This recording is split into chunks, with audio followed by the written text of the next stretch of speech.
Welcome to River Lake. We're glad you're here. My name is Nick. I'm the pastor here. I want to welcome all those watching online next week or on Facebook Live. We're glad you're joining us this morning.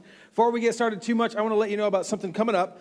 In 2 weeks, we're starting a brand new series called Bold. You should have got a card in your seat or whatever. And I don't do this much. Matter of fact, I only do it 2 or 3 times a year.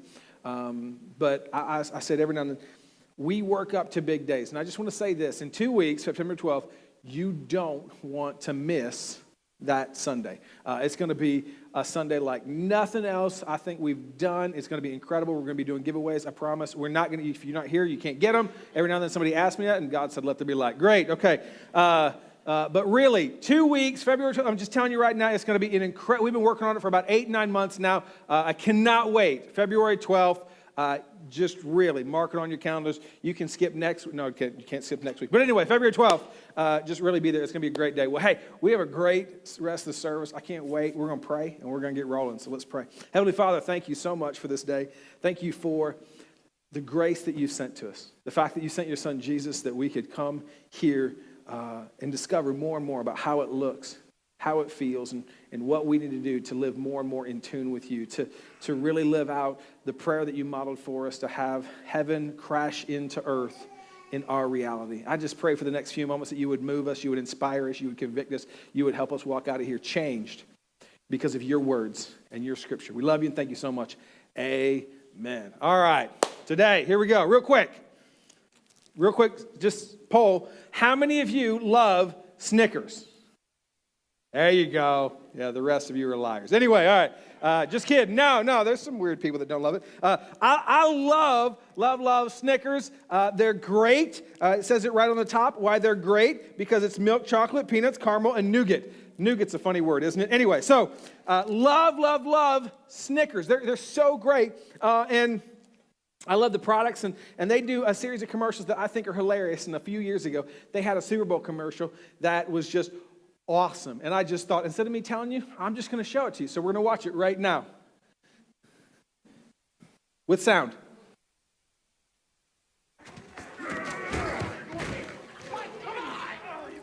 Mike, what is your deal, man? Come on, man. You've been riding me all day. Mike, you're playing like Betty White out there. That's not what your girlfriend said. Baby. Better? Better. That hurt. That hurt. You when you're hungry. Snickers satisfies. Love that. Something about old people being declated that just makes me laugh. I don't know why. But anyway, no, it's a great commercial. And they got a series of those. But what I love most about this commercial, and really what I want to talk about today, is that last line. There's so much truth in advertising. And that last line that you're not you when you're hungry. You know, that is so true, isn't it? That we even have a phrase for it, okay? Maybe you've heard this phrase. It's called hangry, okay? Everybody hangry? It's a combination of, come on, more of you been hangry. Come on, let's be honest, okay? Yeah, there's some honesty, okay? Yeah, there we go. It's a combination of hungry, and because I'm hungry and you've ticked me off, I'm angry, okay? So I'm hangry. And it's because that line, you're not yourself when you're hungry, is so true. That when you have a desire, an appetite for something, and it's not being met, it kind of forces you, now force is probably a strong word, pushes you, nudges you to eat, to behave in ways that are really not the best. That you're not you when you're hungry. You eat things that you probably shouldn't when you're hungry, right? You stop. It's so easy to be like, oh, I'm hungry. And there's McDonald's. Oh, yes, thank you, Jesus. It's so easy to do that. It's so easy to kind of walk that. Well, today, here's what I want to talk about. I want to spend the next few minutes with you, and I want to talk about this statement that really applies to so much more than just food.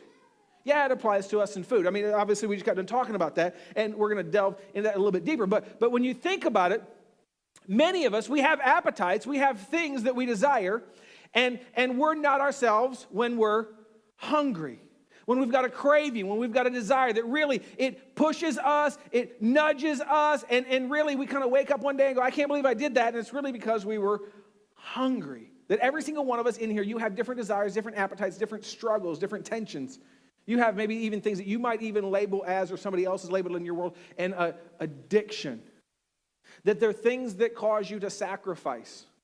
That move in you to make decisions that you wouldn't normally make, but in the midst of the moment, in the heat of the moment, in the tension, in the desires and the cravings and the feelings, you make decisions. I make decisions. I say things. I do things. I go places. I hang out with people. I don't do things. I don't say things I should.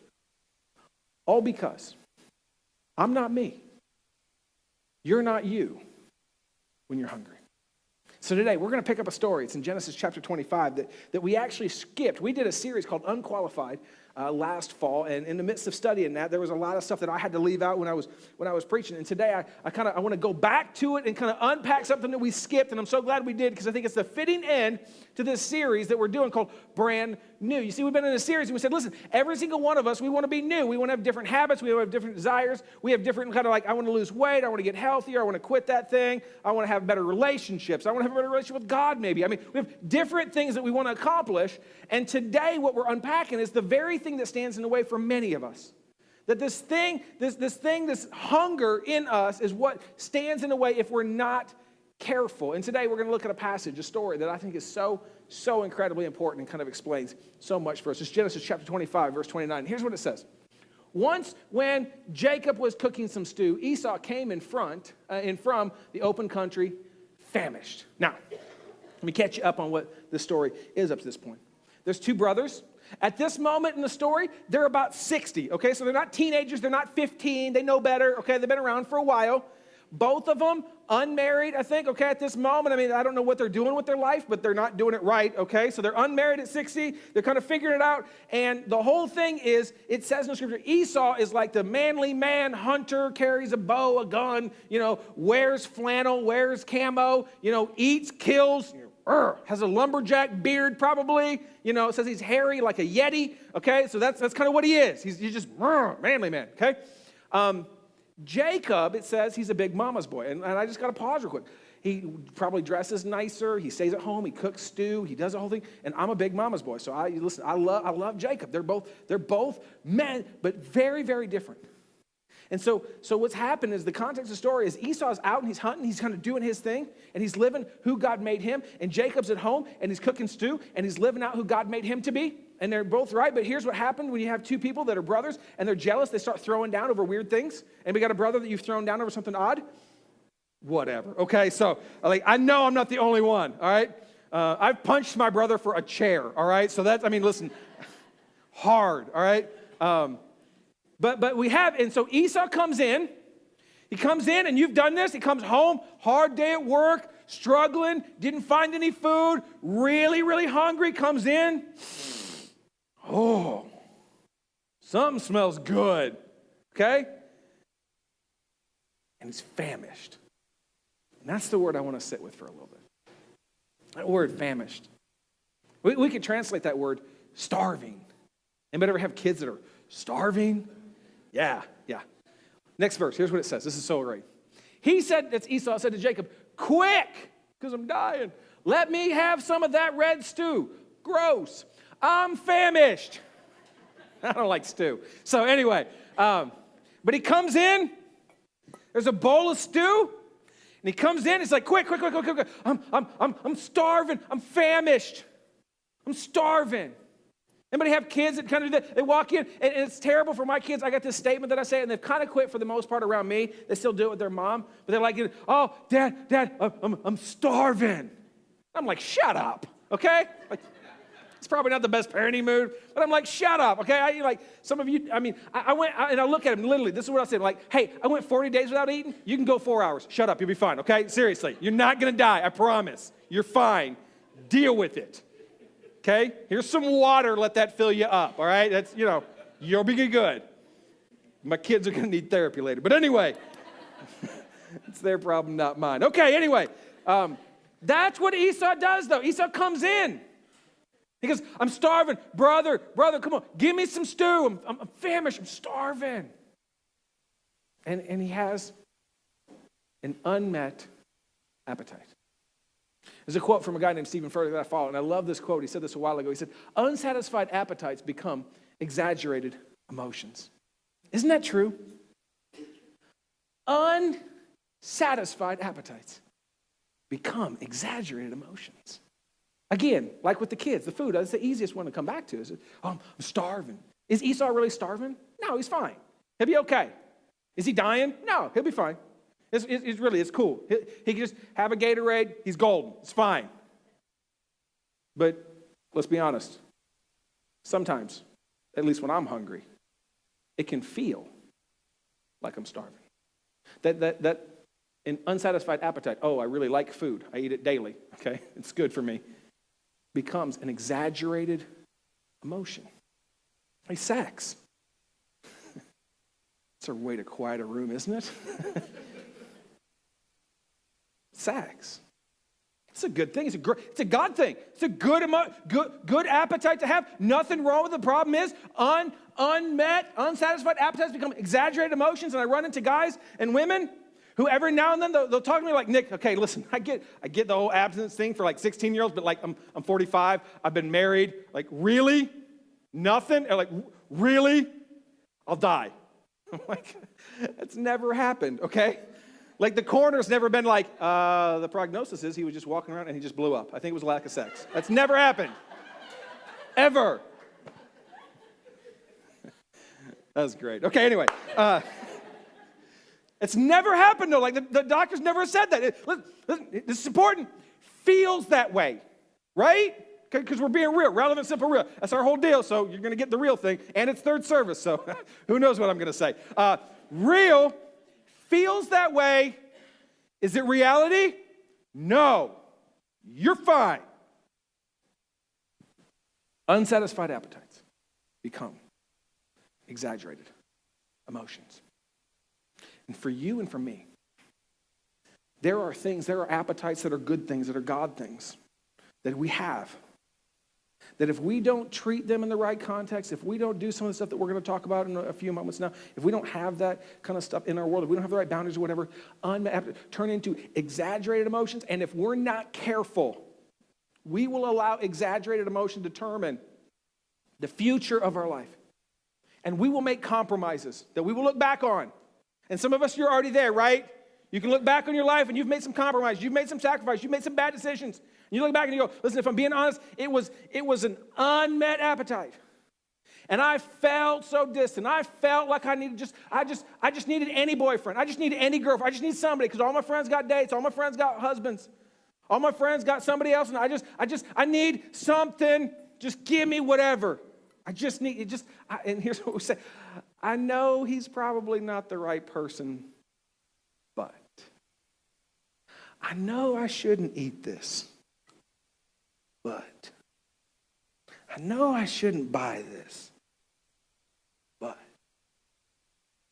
makes me feel good, makes me feel alive. I need attention. I need love. I need somebody to talk to me. You need food, water, shelter, clothing. 4 needs. That's it. But yet, this is so important. It feels that way. And Esau's at a moment in his life where he feels like he needs something more. He feels like he's dying. And Jacob, his brother, like all brothers do, are like, oh, I got him. Here's what it says. Jacob replied, first, sell me your birthright. He's a good brother, okay? He's really loved. No, that's a trade. Jacob understands, I got an opportunity. I'm 60. I've been waiting for this my whole life. You read the passage, you read some stuff before it. Always wanted to be his brother. Always wanted to be the firstborn. Always wanted to be the birthright. 60 years goes by. No opportunity. Comes up. Whoa.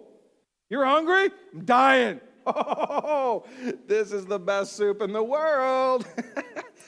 I want your whole future. Go, brother. To which? Every time I read this, I think, man, these brothers are not like my brothers at all. Because if my brother said that to me, I'd punch him in the face and take it. Okay, that's what I would do. I'd be like, we're going to enter into some aggressive negotiations. Bah! look, it's all entertained now. Anyway, so that's what I would have done. I don't understand this, brother, especially because Esau's like the manly one. Like, I'd be like, oh, you got a stew? I've got a bow. I don't know, like, I don't know what's going on here. But it doesn't go down like that. They're different kind of brothers than me and my brothers are. But it's a trade. And the birthright is the future. It's not a salvation. I'll be really, really clear as we're talking. It's not a salvation. It's his future, though. It's financial stability. It's his role in the family. It is everything in the future. It's a patriarchal culture. It's a lot of money. It is the equivalent of if I looked at you and said, hey, who's got a nice house? And we got a nice house? Cool. It's a nice house. Oh, you're hungry? I will trade you this wonderful Snickers for your house straight up. Any takers? Because we're videoing. It'll be legal right now, okay? You just throw down. It'd be cool. Like, let me change it. Hey, I have 6 Snickers for your house. I mean, really?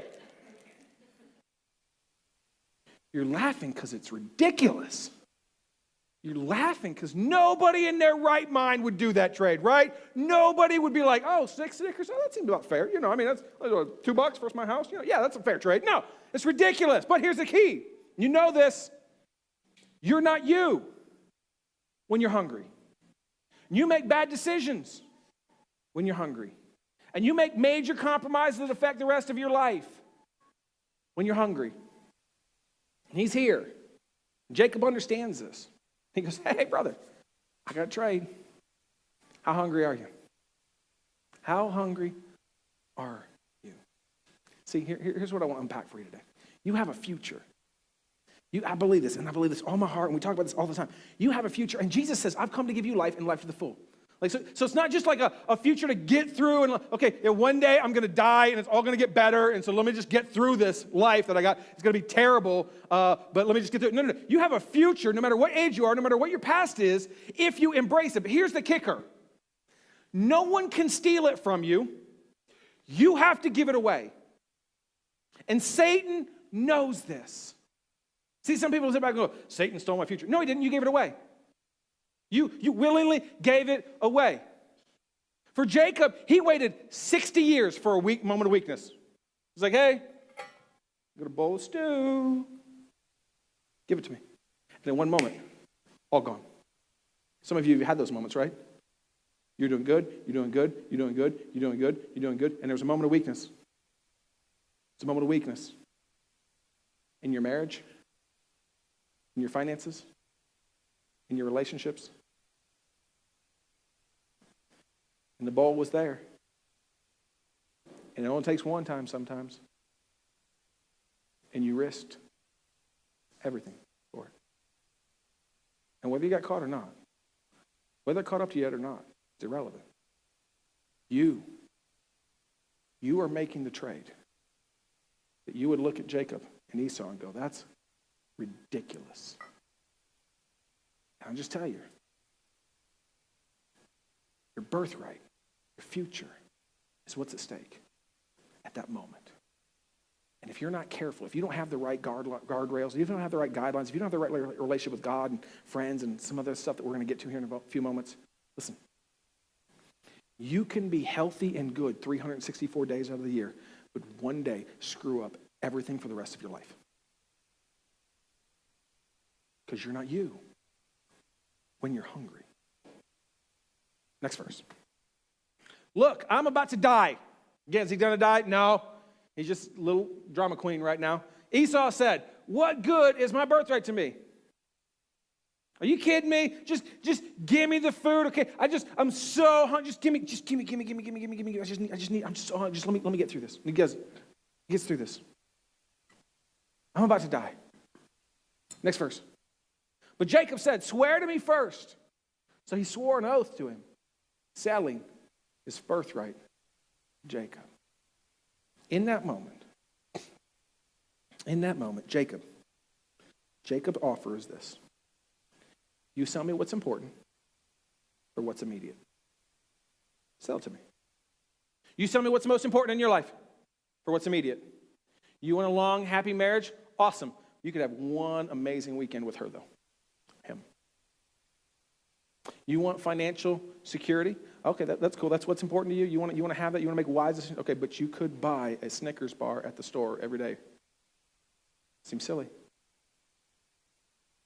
You want to have healthy relationships, but you know what? I so want to say what I want to say to that person, and I know I shouldn't say it, but and it tastes good. I'm going to get them back. To the detriment of my marriage, to the detriment of my friendships. I'm going to get them back. We do this. I do this. Daily sometimes. We compromise what's important to us for what's immediate because of how we feel. Because we don't have the right gauges in our world to tell us when we're getting hungry, and we wake up in a moment and we're starving for something. We're starving for affection. We're starving for connectedness. We're starving for food. We're starving for security. We're starving for just a high, a pick-me-up, somebody to show us a like on Facebook or whatever. So we take 37 Facebook selfies. And we compromise. We sell what's important. We give up what's important for what's immediate. Last verse. Then Jacob gave Esau some bread and some lentil stew. Oh my goodness. He ate and drank and then probably threw it up. Anyway, this is gross. And then got up and left, so Esau despised his birthright. That word really shook me, and I didn't say this first service, but I spent all week thinking about why did he despise his birthright, but I've run into this. I've run into this in marriages particularly. Here's what happened. You get married, love my wife, love my spouse, love this. What happens? Some unmet appetites go into exaggerated emotions. Bad things happen in marriages, and then they despise their ex. They despise their, have you heard about her, Nick? And you don't understand, and she always, and he never, and blah, blah, blah, blah, blah, blah, blah, blah, blah, blah. You just kind of walk away. Why? Every single time. You trace it back. There was some appetites. There was some compromises that happened, and somebody thought it'll be okay. They started eating. And all of a sudden, they've moved on. Every time. I don't want to be with her anymore. I don't want to be with him anymore. You know how crazy she is? You knew she was crazy when you married her. Stop it, okay? Just come on. That did not just come up right now, all right? But over the period, you made some decisions on it. I can make some decisions. And we can look on the thing that we love, that we can look on our future. We can look on our hopes and dreams. One day I want to be a lawyer. I want to be a doctor. I want to go work for this. One day I want to have a happy marriage with 2 kids. One day I want to go here and I want to experience this. One day I want to have financial security. One day I want to have healthy relationships. One day I want to just be so intimate with God that I can just sense it. Whatever those things are. I want all those. And we get to a point where we go, I don't even care about it anymore. I'm just going to move on. Done. And I read this story, and I think it's so crazy. I read it, and I just think, man, how ludicrous this is, and yet at the same time, how often I do it. It's so easy to laugh at somebody else's story until you realize that their story is your story. Right? And so today, I just want to break it down for you. In a room this size with all these people, listen, here's what I know. There are dozens of unique appetites. I can't sit down and hit all of them. I can't sit back and go, yeah, yours is yours and yours. Dozens of unique appetites. I'm not going to do that. Here's what I do want to give you. I want to give you 4 appetites that are good and godly and yet have a temptation to become gods in our world and become unhealthy, that if you don't have good gauges on, if you don't have good boundaries around, you will compromise your future. You will sell your birthright. You will have a moment where you're doing great, and all of a sudden the bowl will be offered and you're going to be starving, you're going to be famished. Oh, that nasty red stew all of a sudden looks tempting. See, here's what I know. If you're hungry enough, you'll eat anything. If you're hungry enough, you'll eat anything. Even nasty red stew. So here's 4 gauges. Number 1, food. Food.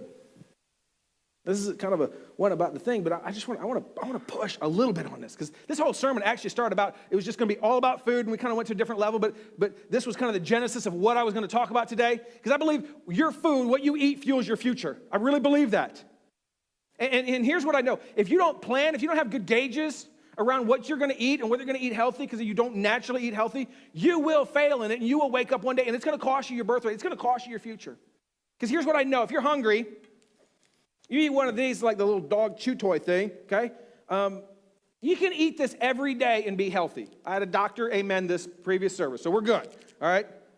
You can eat one of these you're fine. Not going to hurt you. But at the same time, you don't eat one of these because you're hungry, right? Like nobody's ever been, I'm starving. Oh, it's okay though.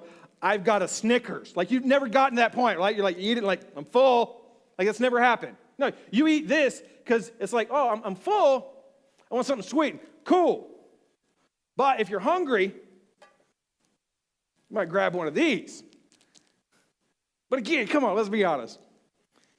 For most of us, you've never eaten a Snickers and thought, oh, I'm so stuffed right now. I'm full right now. I mean, like, it's never happened. I'm always like, oh, that was a great appetizer. Now, where's the main course? Where's the main course one? Which brings me to, if you're hungry, you don't eat a small Snickers. You don't eat regular Snickers. No. You skip right for the 1 pound brick Snickers, all right? This is a meal, 16 ounces of pure heaven, all right? Best part, it says right up there, slice and share. That's not happening, it's mine, okay? Get out. It's mine. I don't know what they're thinking. That's the dumbest idea I ever heard. I'm hungry. But that's silly. Here's what happens. Let me just push some of you a little bit. And I'm not talking about weight, I'm talking about what you eat. And I'm talking about selling your birthright. Because for some people in here, if you would just, and I would encourage you to do this, just for your own benefit, if you just evaluate how much you spent on eating out and fast food in the last month, for many people, hundreds of dollars. Here's why it's your birthright. It's so important. Because if you take all that hundreds of dollars, $100 maybe, $200, $300, I don't know what it is a month, you put that in an IRA over the next 30 years, it's your future. But you're blowing it. You're blowing it because you're driving home and you're going, so hungry. Wendy's looks amazing. Papa John's sounds great. You're selling your birthright. A little bit further, let me push you a little bit farther with this whole thing. Some of you sell your birthright very practically because it cuts your life down because you eat unhealthy. And then you sit in a doctor's visit and the doctor says you have some diet-related disease. Heart-related, cancer-related, diabetes-related. I mean, there's dozens and dozens and dozens. And in this country, we spend billions, not millions, billions of dollars on preventable. Not you contracted it, because some people they get contract stuff or whatever. Not, like you ate yourself to this point, and you had a bowl in front of you, and you said what I say, because I struggle with this, and I'm very transparent about it. I know I shouldn't, but. And there are people that don't walk their daughters down the aisle. The people that miss big moments in life. Why? Because they sell their birthright. And to push you one farther on this, just to kind of hammer this home, because I don't think the church takes food serious enough. We talk about everything else. We talk about alcohol and negative alcohol. Talk about sex bad. We don't talk about food a lot, and there's some reasons for that, and I'm not going to say it here because I'll get in trouble. But then on top of all that, the amount of money that you spend and I spend on medical costs, on prescription drugs that we need for high blood pressure and tension and headaches and stress and diabetes and heart-related issues.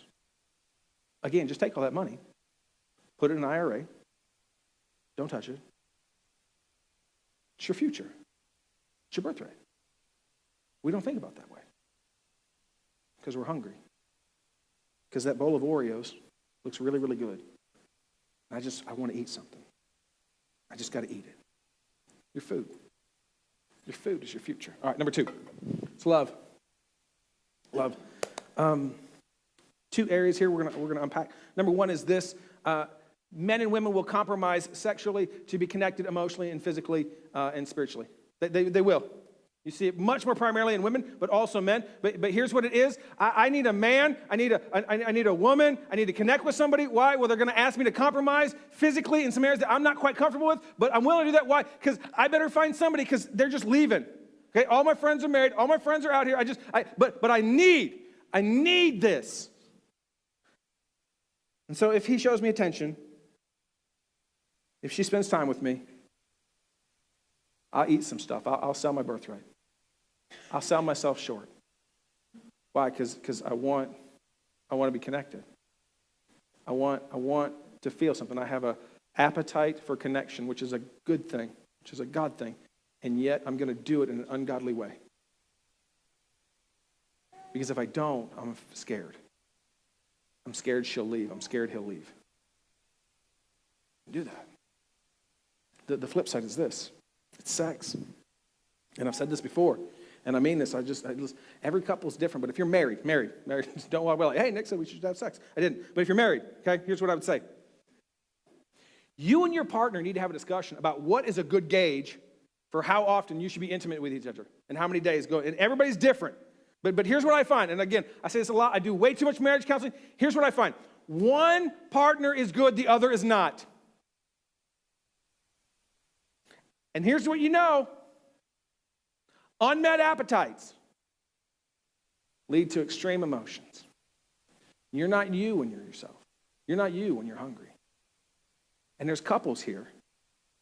There's couples all over the country who sit back and go, well, I don't want to. I don't care. That's irrelevant. That's like one of the 7 reasons that you should do that. One. There's like 6 others. I'm tired. I'm frustrated. I don't connect with them. We're fighting. Listen, you just need to understand this. I'll just tell you right now. You should have a gauge. You should have it agreed upon, like, hey, this is what is a good gauge, and not that you're going to stick to it, not that it's a bat that you're going to beat over your spouse. But here's what Paul says this, 1 Corinthians 7, just great passage. He says this, because of sexual immorality, meaning an appetite that is met in an ungodly way, an appetite, because of sexual immorality, you should find a spouse and marry them. And then he says this crazy thing. He says, wives, your body is not your own. Husbands, your body is not your own. Meaning, there will be times that your husband has an appetite that you don't, and times your wife has an appetite you don't. Meet those. Period. Why? Because you're not yourself when you're hungry. And I deal way too much in marriage counseling where somebody does something and they regret it. It's a mistake. They go off in the deep end. And they say things like, I don't know what I was thinking, and I don't know what happened, and I just wasn't thinking. And again, I'm not excusing any behavior, but I'm trying to explain it for you.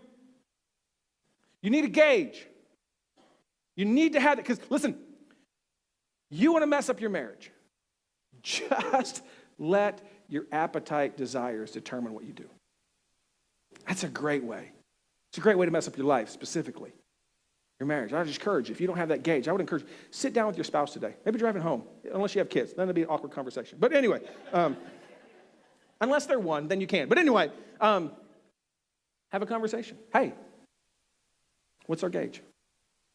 Because listen, if you love your spouse, what you're communicating to them is, I don't ever want to put you in a position, because I love you, in a position where you are starving sexually. And you are tempted to make and do things you know you don't want to do, and vice versa. Just tell you, it's so important. It's so important. Number 3, finances.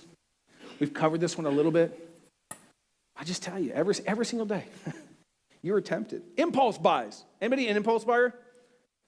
One person. Great. Awesome. That's great. Okay, cool. I am. It's why I can't go grocery shopping, ever. I went grocery shopping one time. Lisa's like, here's a list. I came back with a list plus 75 other things. It was great. It happened to be food tasting day. I was hungry. Bad combo. That's all I'm going to say. I bought like pineapple juice mixed with curry. It was bad, okay? It was just not good at all. Yeah, it was nasty. But no, because I'm an impulse buyer, though. I'm the guy that's like walking up, and I go in for bread and eggs, and I walk out with Reese's, cookies, some ice cream, and I come back, and I forget the eggs and the bread. That's me right there. And that's silly, and it's funny. Those impulse buys, whether it's an Oreo or a car, mess up your future. Because I've run into people, and it's a different tax bracket, I guess, than me. But they're like, yeah, we didn't really plan on buying a car. We just kind of walked out, and we were just kind of shopping a little bit, and we just bought a car. And I'm like, oh, I don't like you. All right, get away from me. You're weird. I can't do that. But it's true, right? These impulse buys that you do them on an impulse. You do them like as a last second, like, oh, and here's the bull. You want to feel better about yourself? And we say things like, oh, I need a new car. No, you don't. You don't need a new house. You don't need new stuff. You don't need new clothes. Is it got holes in it? No, you're good. It's my grid. You don't need new stuff, but we have a gap. We've got a hunger for stuff, some of us do. And we don't ever want to admit that because we know that's wrong. So we just say really weird things like, I have expensive tastes. Oh, I just like things. I like clothes. I like cars. And we're tempted all the time. Every time we go to the store, every time we drive by a billboard, every time we watch TV, to just eat. Oh, that's good. Oh, that outfit, that makes me feel better. Those shoes, oh, that new car, I love it. Over and over and over again. And it jeopardizes our future. It jeopardizes your birthright. All the time. 0% financing for 60 months is not a good deal. I don't care what it is. Never is. I love Dave Ramsey had a tweet this past week, and he said, listen, there's never, ever a good deal on a new car. I thought that was a great line. No matter how cheap it is, it's never a great deal on a new car. But your finances, because here's what I know. Here's what happens, and I'm going to fall over. There we go. You're not you when you're hungry. And there are people that get financially strapped, and their hunger for finances. All right, their hunger for just because they've made bad decisions, and what happens is they're the financial version of hangry. And they're short with their spouse, they're short with their kids, they're short with their job. They feel tension and stress that they shouldn't feel, but they've made some bad decisions. They ate of the financial fruit. They ate of the American dream that says you can have it all and have it all now, even if you can't afford it because they got credit cards and they got impulse buys. And, it's not probably right, but you're going to take it. And you do this, you eat this, and you wake up one day and you're in debt like crazy. And you got $10,000 of credit card debt, and you can make out about $2,000 of it, but the rest of it's just small little things. You go on a vacation that you can't afford. Why? Because you need it. Because it'll make you feel better, and we can put it on a credit card, and we'll pay it off later. All the while, after the vacation, guess what? You're even more stressed out. Why? Because you have bills up to the ceiling. And you don't treat each other, your spouse, correctly. You don't treat your kids right. You don't treat everybody else right. Why? Because you're not yourself when you're hungry. And you don't have enough money to pay the bills, you're hungry. We do it all the time.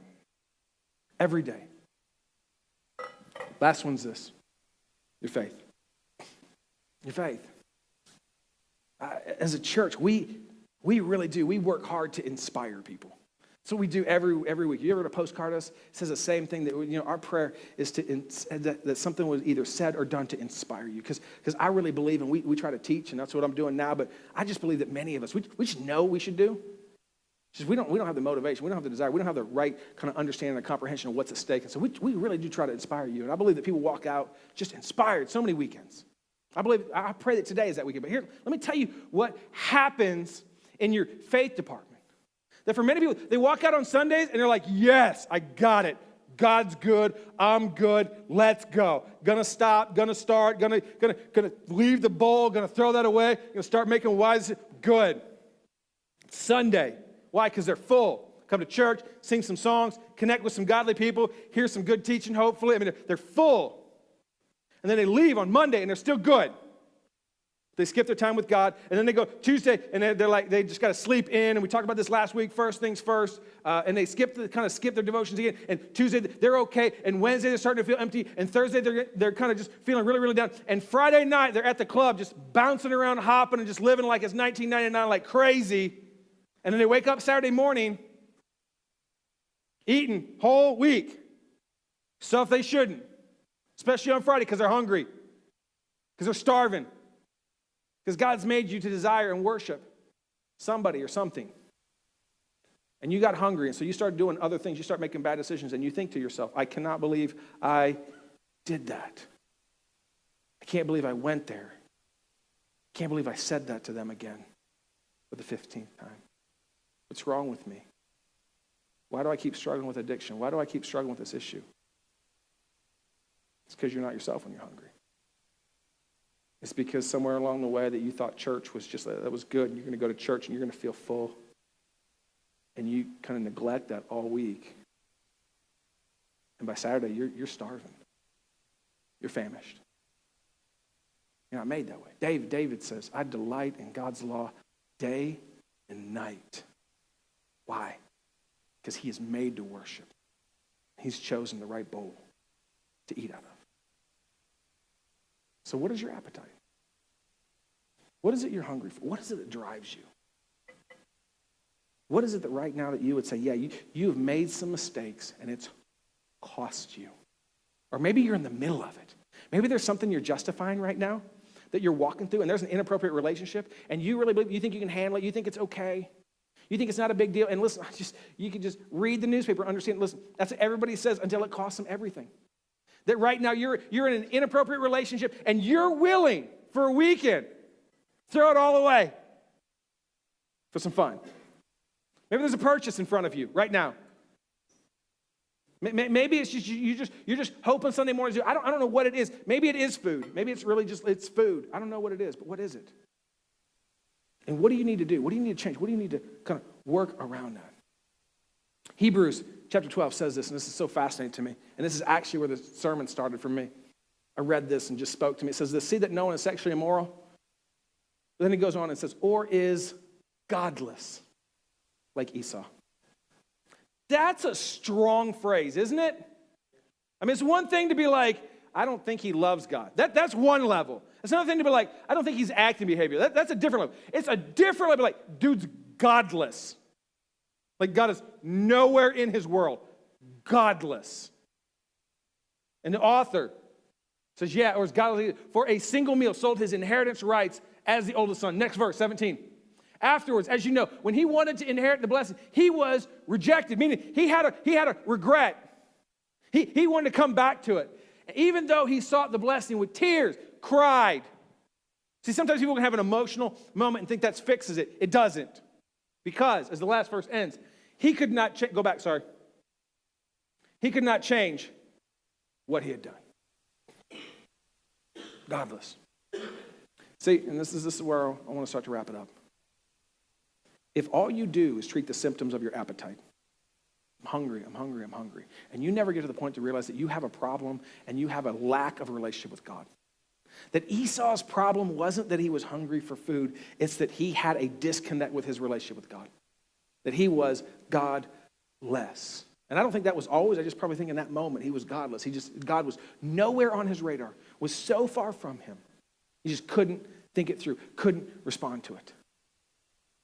That you and your appetites, whatever you're struggling with, whatever addiction you have, whatever issue, whatever those gauges are, your issue is not the symptoms. Because here's what I know, and just the most basic example I can use is smoking. And I've never smoked, but what I've heard is this. People that quit smoking, what do? They switch to eating. Like I smoked for years and I was $1.50. And I quit smoking. And now I'm $2.50. Why? Because you didn't have a smoking problem. You had an addictive problem. You had a God problem. And your happiness, your hope, your peace always ran to that. Always runs to alcohol. Always runs to drugs. Always runs to women or men. Always runs to religion. Always runs to how many likes I got on Facebook. Whatever that is. You have a God problem in all of them. Esau had a God problem. And said he was godless. And so today, I want to end with this last verse, Romans 6:6.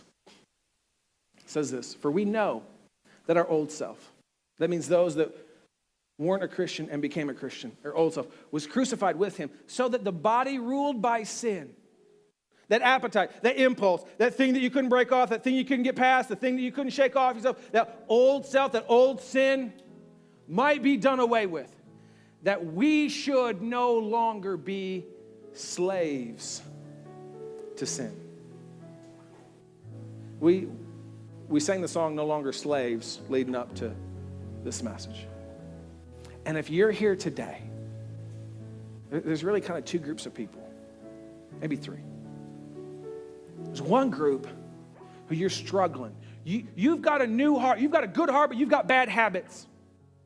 And so there's some stuff in your life. There's some appetites. There's some addictions. There's some struggles that you'd be honest, you would admit. But I want you to know you don't have to give in to those. That if you're a Christian, you're a new person, old self's gone, so new heart, which is why you struggle with it probably more than you used to, but bad habits. And so your challenge is to give that to God and start to worship him more. You cannot pursue God and sin at the same time. It's impossible. And so this morning, I want to invite you to leave whatever's in the bowl for you here. Just let it go. To understand that you don't have to live in compromise anymore. To understand that if you feel like a slave to something, it's because you won't let it go, not because it's chained to you. And all it takes is you just dropping it and walking out. For others, this doesn't apply to you. You're not a Christian. Maybe you come to church. Maybe you're here a lot or whatever. But listen, God loves you. You need to understand that. He died for you, lived a sinless life, died, rose again 3 days later, so that you could be connected, so that you could be reunited with him. So that you could, as this verse talks about, no longer be a slave, no longer be subject to that. To live in freedom. There's so many people that are free, but yet bound. They walk around talking about, like, I live in America and I'm free, and yeah, but you are a slave to your stuff. You are a slave to your food. You are a slave to your sexual desires. You are a slave to what you need to look at. You are a slave. Yeah. You're free, but not really. And that second group of people, I want to invite you. You can give your life to Christ today. You can start new. You can become something new and have a different future. One that's not sold. One that's not forgotten. One that's got a different future for you, but it will cost you everything. Much like the stew where Jacob says, I'll give you some lentils for your future. Jesus, it's a beautiful trade. Well, that was the worst trade in the world. The best trade in the world is. Jesus is looking to some of you right now and says, here's the deal. I'll trade you your past for my future. I'll trade you all your junk, all your stuff, all your sin, all your stuff. I'll trade it all for you. What do I get? You get me. You get eternity. You get joy. You get peace. You get freedom. You get me. It's the best trade in the world. And that's the offer today. So I want to ask, would you all stand with me? I want to pray, and we're going to do something. Let's pray.